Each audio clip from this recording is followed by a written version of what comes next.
कोई खबर आपके अखबार में छपती है और वही खबर दूसरे अखबार में छपती है शब्द ब शब्द, तो ये माना जाएगा कि वो खबर नहीं, विज्ञापन है।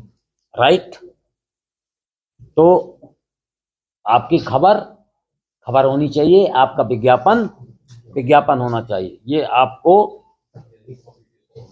हाँ जी,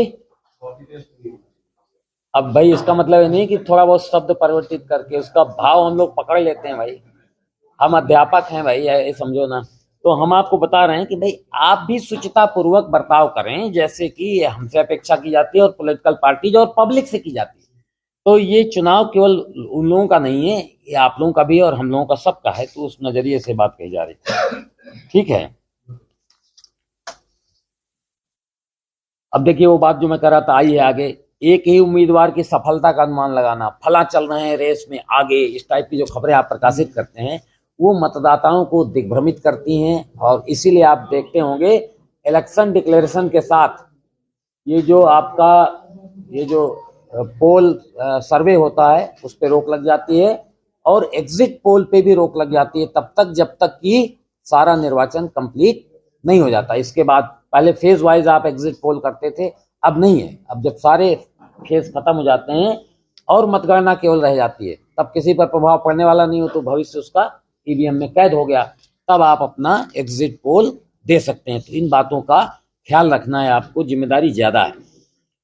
एक बात ध्यान रखिएगा, सोशल मीडिया में डाली गई कोई भी चीज आप सोचो कि अब ये हमारे रडार में नहीं है तो आप चूक करेंगे, क्योंकि न केवल आप क्रिमिनल एक्ट कर रहे होंगे बल्कि आप हरदम के लिए बैन हो जाएंगे। जो दंड मिलेगा वो अलग है, और ये किया जा चुका है चंदौली के केस में और कहीं दूसरी जगह के केस में। गलत खबर प्रकाशित किया सोशल मीडिया में ईवीएम को लेकर और उनको लेकर क्रिमिनल मुकदमा हो गया।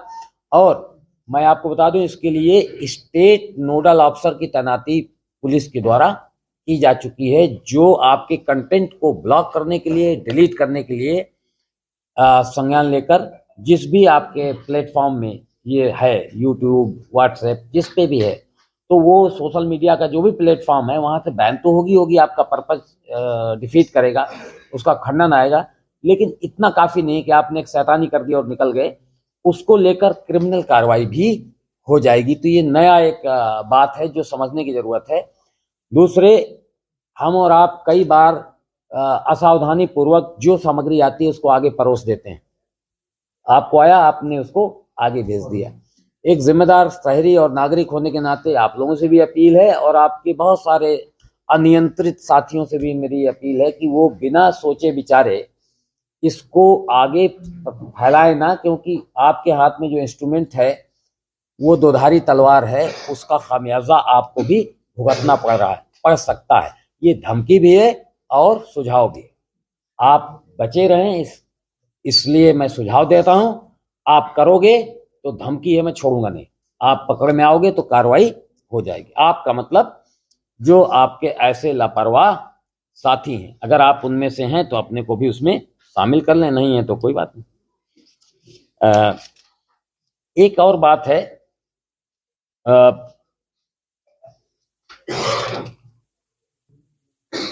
जो हमारे प्रेस के लोग हैं, मतलब प्रिंटिंग प्रेस के लोग, हालांकि आप लोग उससे जुड़े नहीं, लेकिन जानकारी के लिए मैं बता दूं, क्योंकि आप उसको खबर की तरह प्रकाशित कर दोगे तो हमारा लाभ होगा।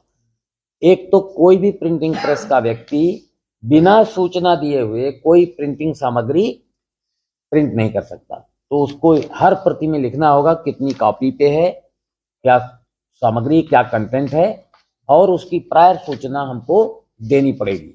तो ये हम उनको भी, सारे प्रिंटिंग प्रेस को भी सूचित कर रहे हैं, ताकि हम उसको इलेक्शन के खर्चे के नजरिए से उसे बुक कर सकें। नहीं कि आपने एक पंपलेट छपवाया और कितने पंपलेट छपे नहीं मालूम, तो आप शो कर दोगे 10,000 और छाप लिया आपने 10 लाख, तो उसमें वो किस, हाँ, वो संख्या उसमें आना आवश्यक है। तो ये आपसे डायरेक्टली रिलेटेड नहीं, लेकिन कुछ साथी ऐसे हो सकते हैं जिनका अखबार का प्रिंटिंग प्रेस हो और साथ साथ ये काम भी होता हो, ऐसा हो सकता है। तो मैं इसलिए ये बात को मैंने यहाँ पर कह देना उचित समझा।